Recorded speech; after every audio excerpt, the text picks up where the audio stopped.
friends and foes. Welcome to Brushwork Podcast. My name is Stephanie Scott, and today I've got a list of 23 day jobs you could have to support your art career.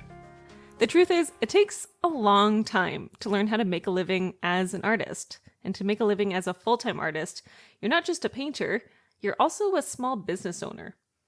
I wish we lived in a world where we could just make art and not worry about the rent, but alas, learning the skills you need to have a profitable art business will come from many different teachers over many years. Starting an art career is an exhilarating journey, but it often requires juggling between creating art and paying the bills. And honestly, it's wise to find a balance between the two, especially when you're beginning.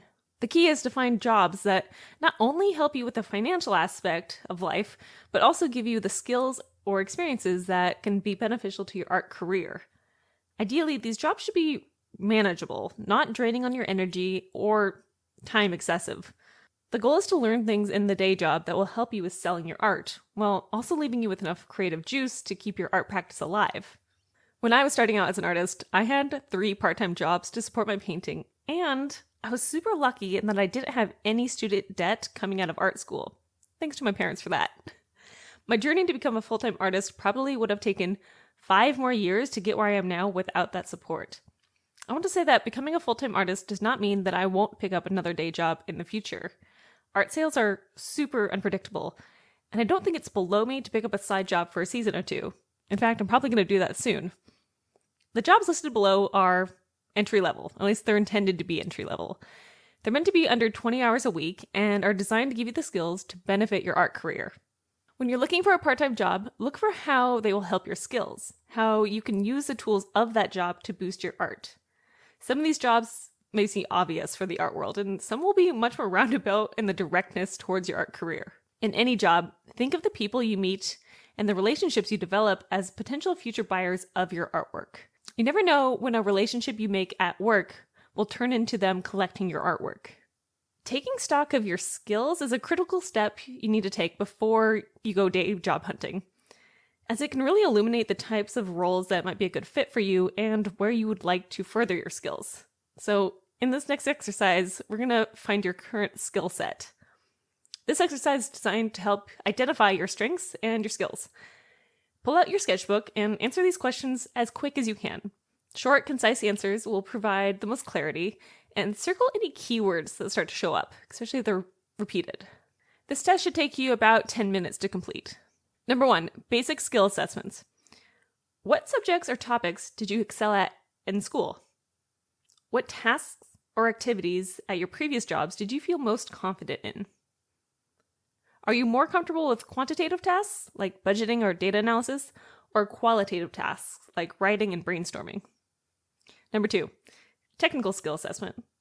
Are you proficient in any specific software or tools, like Photoshop, Excel, coding languages, etc.? List all of them that you can think of. Have you undergone any formal training or certifications in any field? List them all and star your favorites. Does your art require a specific skill set, such as photography or web design? List those out. Number 3, interpersonal skills. Do you feel more at ease working in a team or independently? How do you handle conflicts or disagreements? Are you more of a leader or a follower in the group setting? How would you rate your communication skills, both written and verbal, on a scale of 1 to 5? Number 4, organizational skills. How do you prioritize tasks when faced with multiple responsibilities? Do you have experience organizing events, projects, or teams? Do you typically handle deadlines and time management well? Number 5, creative skills. As artists, we tend to be very visually skilled. Think about the work you create and break it down into its simplest actions. Can you recognize patterns quickly? Can you memorize shapes? Do you have excellent color sensitivity and matching abilities? List as many components of your artwork as you can into its most basic form. How do you approach problems? Do you stick with traditional methods or do you think outside the box? Number 6, soft skills. How do you handle stress or pressure? How do you get yourself into focus? Are you more detail-oriented or big-picture focused? How do you respond to feedback or criticism? Number 7, learning assessment. How quickly do you feel you can pick up new skills or tools? Can you recall a situation where you had to adapt to sudden change? How did you manage it? What's a new skill you've learned in the past year? When you don't know how to do something, how do you go about getting the answer? How do you research things? Number 8 is personal interests. What activities or topics genuinely excite you or make time fly by? Are there causes or issues you're particularly passionate about? How do you typically spend your free time? Number 9 is networking. What do close friends or colleagues often commend you for? Are there tasks or responsibilities people usually turn to you for, both in a professional and personal setting? And number 10, reflecting. Think back onto your past jobs, projects, or roles.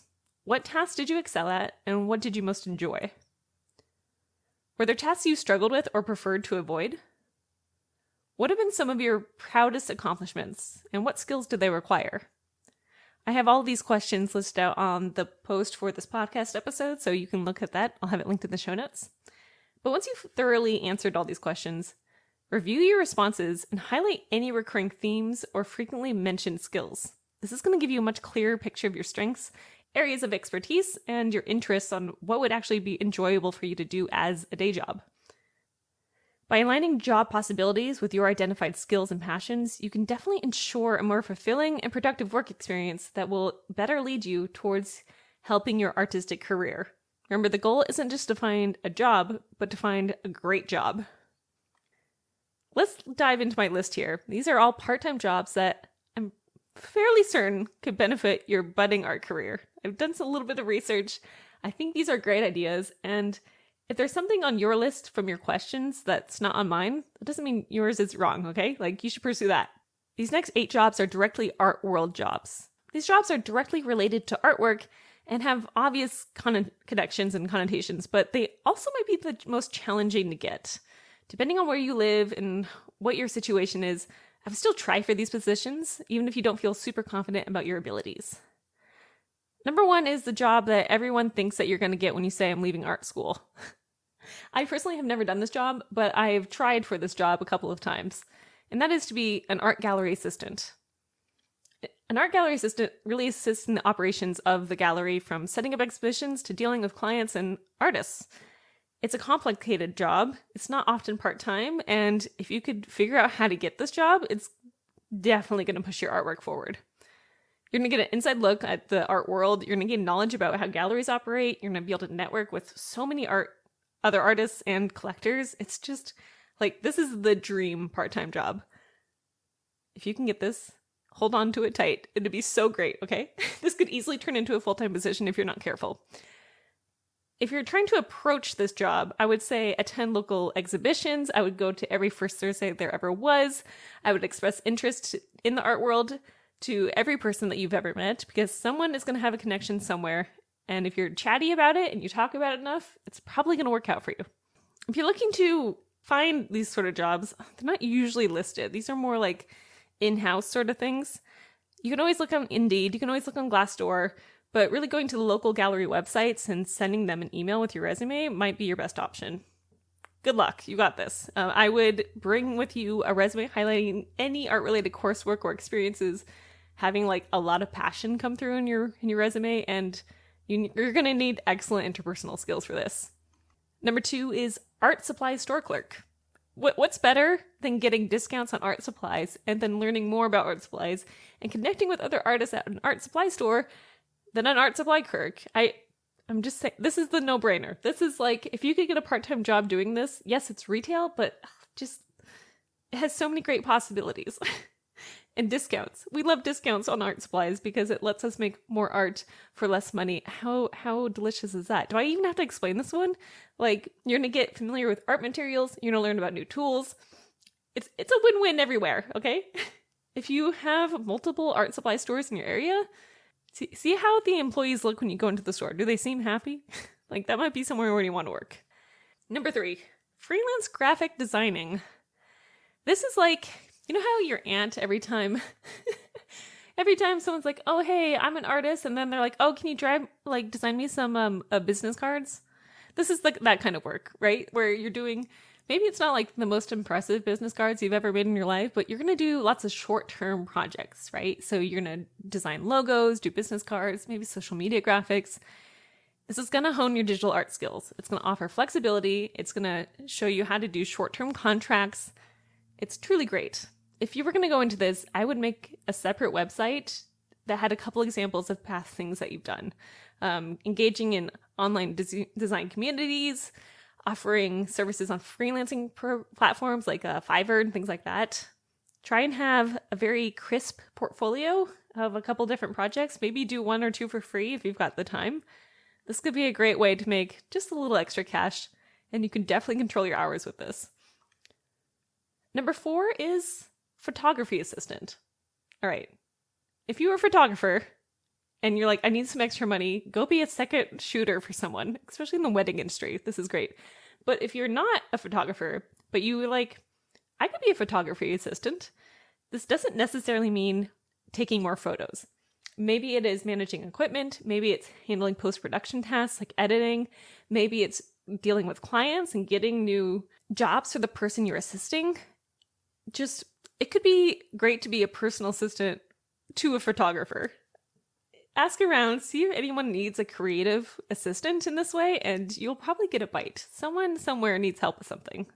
Maybe it's with social media work. Who knows? Have flexibility, have a willingness to learn, and be clear about what hours you're looking to work for. Because sometimes people can take over, right? And it's like suddenly your part-time job becomes your full-time job. You're warned. You're warned here. Number 5 is an art class or workshop assistant.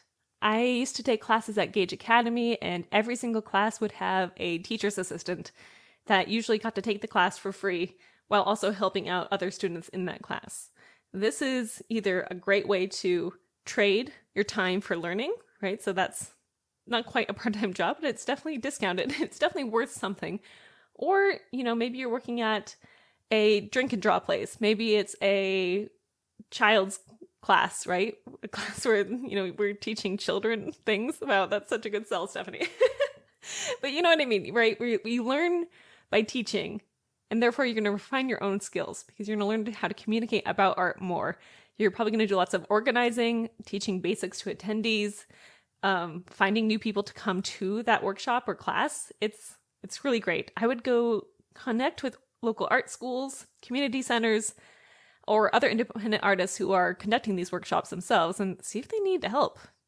Number 6 is a part-time job that I've always wanted but never have tried to get, and which is museum attendant. This would be like guiding visitors, ensuring the safety of the exhibits, answering questions about the displayed art. It could be a great job. Visit your local museums, see if they have any openings. These are often jobs that have high rotation. You're going to need good communication skills, knowledge, or willingness to learn. If you know more than a single language, you're going to rack it up in the job entry levels. It's going to be good. Having a professional demeanor is really important here, and it's great to interact with other enthusiasts of artwork. Number 7 is custom framing specialist. Now I say specialist here, but if you're going to be an assistant to a framer, it'll be definitely like an entry-level position. Helping customers choose frames for their art, for their photographs or memorabilia, and then assembling those frames is tough work, but you'll learn a lot, and learning how to frame your artwork yourself is such a huge money saver, by a lot.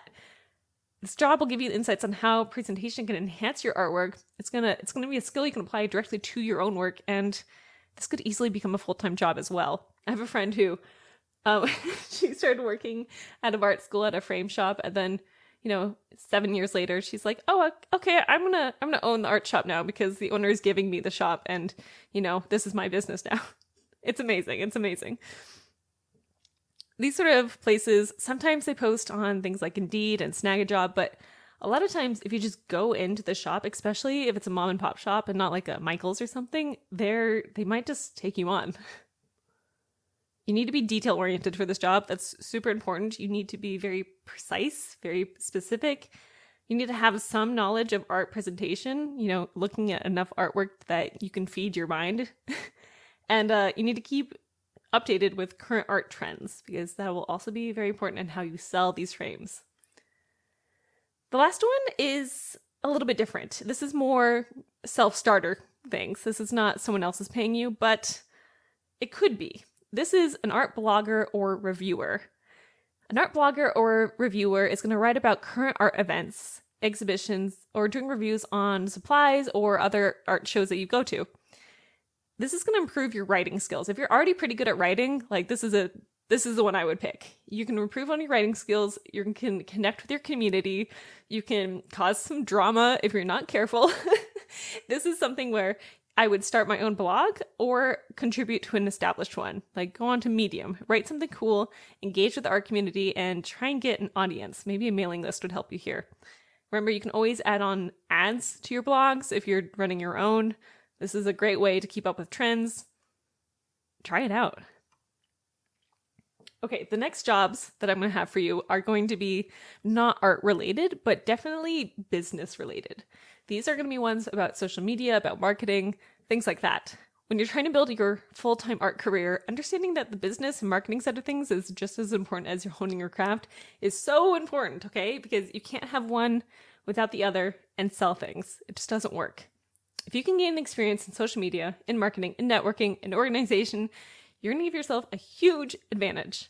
Here are some part-time jobs that can help you learn these valuable skills. Social media coordinator. Okay, you don't have to be super good at social media in order to help someone else with their business, because by the experience of you making content for somebody else, it's going to slingshot you into getting good really quick. Because when you're making something for something else, your integrity as a director, as a coordinator, as an artist, it's on the line here, right? You want to make good content. So being a social media coordinator is going to make you manage social media platforms. You're going to be creating content. You're going to be scheduling posts. You're going to be engaging with followers of that platform. It's pretty great. Plus, this is definitely one of those jobs you could do remote. In this job, you're going to learn about branding. You're going to learn about audience engagement. You're going to learn about algorithms of all the different social media platforms. And it's going to be intense, but good. And you'll be able to take all those things you're learning about that brand and turn it right around back onto yours. When you're looking for this kind of job, networking is going to be so crucial, all right? You're going to have to talk to a lot of people to convince them to hire you. But once you get there, once you get going, and once you start doing good work, they're going to refer you to other people. You're going to have more small contracts. Definitely one of those things where you can control your hours very well. I would make sure that your social media presence is topped up, right? So when you are like, okay, I want to do this kind of job, I have an idea of someone who I could help, go over your own page, just give it a once over, add a couple of posts that look at the quality of things that you could make for them. So you give them examples, right? Your own social media page is the portfolio for work you could do for other people. Number 2 is a marketing assistant at a local gallery or art institution. You could also do this at literally anywhere else, but what this means is that you'll be assisting in developing an execution of marketing campaigns. You're going to help make promotions, help making some content creation.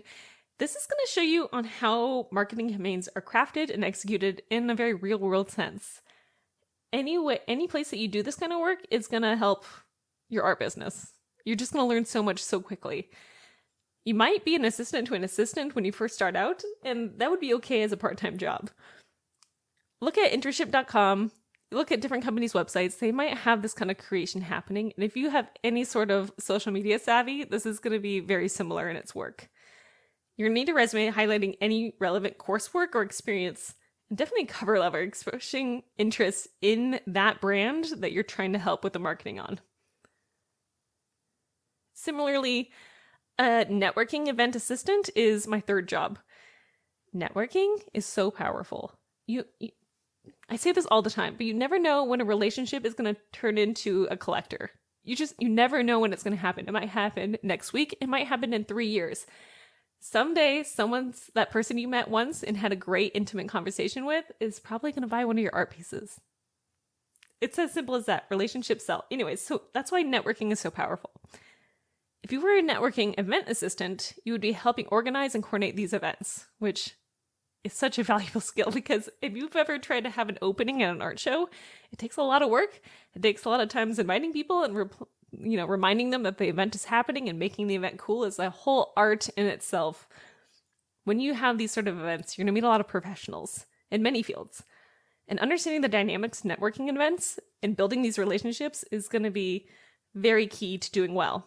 In the past, I have myself worked on charities for networking events, have done networking events for young business-minded people.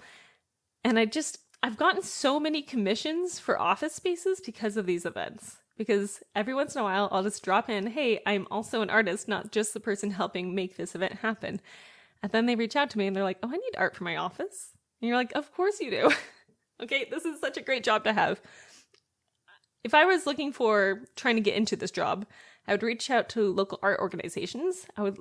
Event management companies, venues, places that have like any sort of event or regular shop class or anything like that, and try and make it happen. Is that too vague? That might be too vague, but I believe in you. If you were like, I want to be a networking event assistant, I believe you would figure out how to get that job. Weddings are also a good industry to get into for this, for the exact same reason. You're going to need good organizational skills and good communication abilities. If this is not something that you are strong at, I would move on to a different job. Number 4 is just a general administrative assistant. You can tailor this to an art organization, or you can tailor it to anywhere. If you are handling emails, scheduling, inventory management, and other organizational tasks for any job, you are going to get better at running your art business. It's just going to happen naturally. And if you can get paid for it and do it for someone else, that's even better, right? Understanding the behind-the-scenes operations of an organization and learning those skills it's just going to be extremely transferable. If I were you, I would connect to local shops, charities, nonprofits, any sort of business that you work at that might need an administrative assistant, and just be like, hey, I've got hands and time and a computer. Let's go. I'd be really familiar with tools like Microsoft Office, the Google Suite, organizational tools of any kind, any sort of software communications. Top up on those skills. Number 5 is a sales representative for an art supplies or a craft store. You could be a sales associate for one of those stores, but being a sales representative means you'll be selling products and managing customer relationships. You might be handling marketing responsibilities and buying items for that store. This is going to teach you about sales techniques to like the max. You're going to learn about customer management and inventory management. This is very helpful. Visit your local art supply store. Visit your local art supply store, craft stores, or even big chains that have an art section, and see if you can get in there. I should have put this one in the art section, but it's such a fun one, and I thought of it later. This is number 6, is an art fair or craft show coordinator. In summer, there's always art fairs just left, right, and center. It's like the craft fair, and they have like booths everywhere, or the farmer's market, and it has more booths everywhere. Learning how to organize vendors and promoting said event and setting schedules and everything runs smoothly is like, it's tough, and you need a lot of hands. And being an assistant or a coordinator for this is such a great part-time job, especially if you want a seasonal job. If you are in Seattle area, in the greater Seattle area, the Bellevue Art Museum happens every year, and they have so many volunteers and so many people working behind the scene year-round for this one weekend event to make it happen flawlessly. It's a huge event. There's so many vendors, and it's really fun to go to.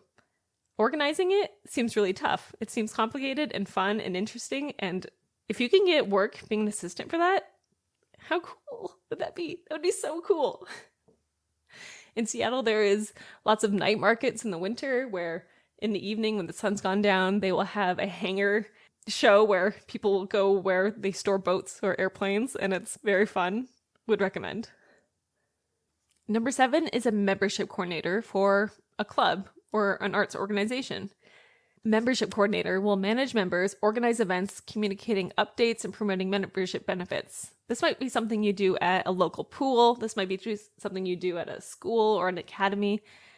Managing members or anyone who pays a monthly subscription to something it's complicated and it's tough. And if you have any sort of organizational skills, this could be a great option for you and your art.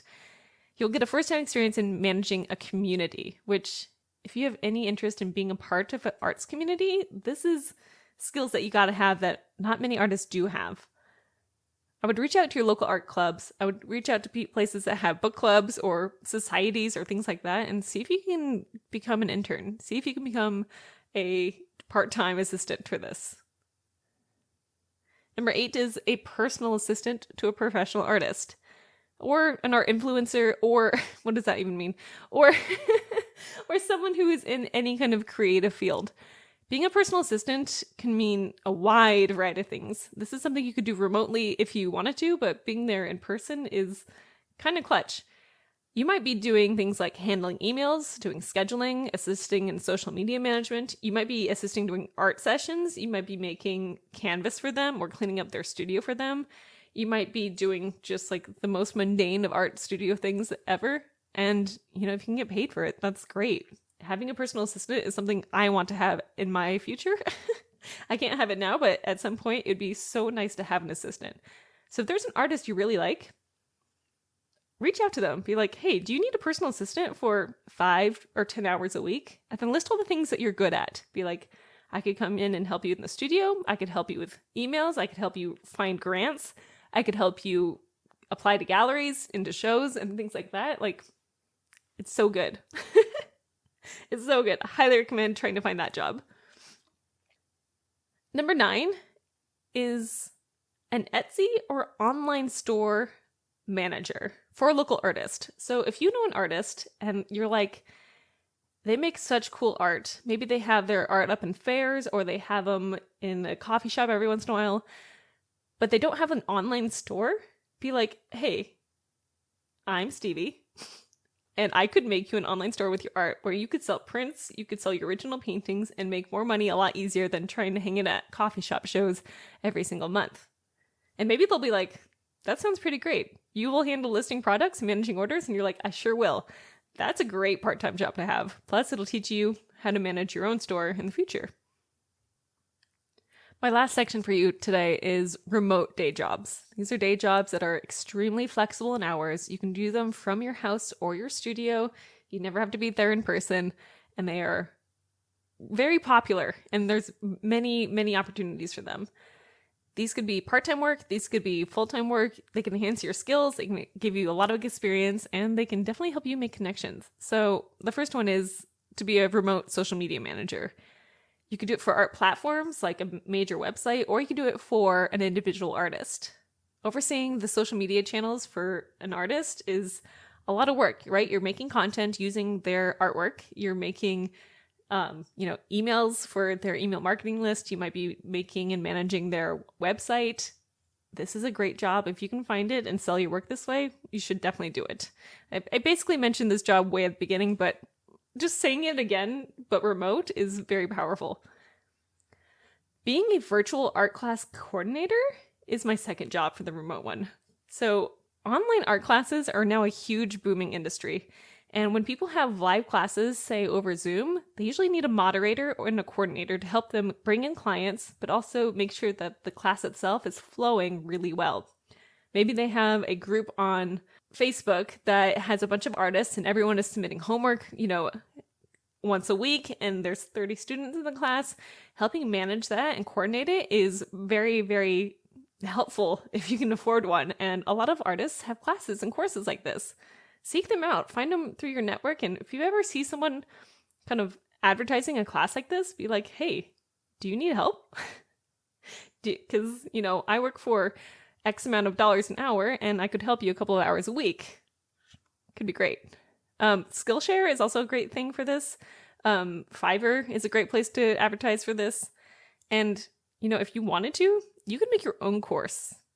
There's many course platforms online that if you were like, hey, I'm really good, this is my secret next job. If you are really good at something and you could teach other people how to do it, you could film your own course and share it to one of these sites like Coursera or something like that. Connect with instructors. It could be really great. Number 3 is to be a remote customer support person. There are many SaaS companies and software companies and apps and everything that have customer support. Insurance companies also have these. You'll be assisting users of, sometimes art related to software or other apps and troubleshooting issues, right? This can be very easy things. Usually it's like, oh, if the customer needs this, it's XYZ, and you have a script for it. Giving feedback to the development team is really important, and you can get a really deep understanding of these art tools and these digital tools, which can be beneficial to you. Maybe eventually you'll get an idea of something that you could build, and maybe eventually have your own team of remote customer support people to help you. Hey. I would look for websites like We Work Remotely, direct company websites. If you're like, this is a cool app that they've made, maybe they need customer support help, look for that. Number 4 would be an online art magazine contributor or editor.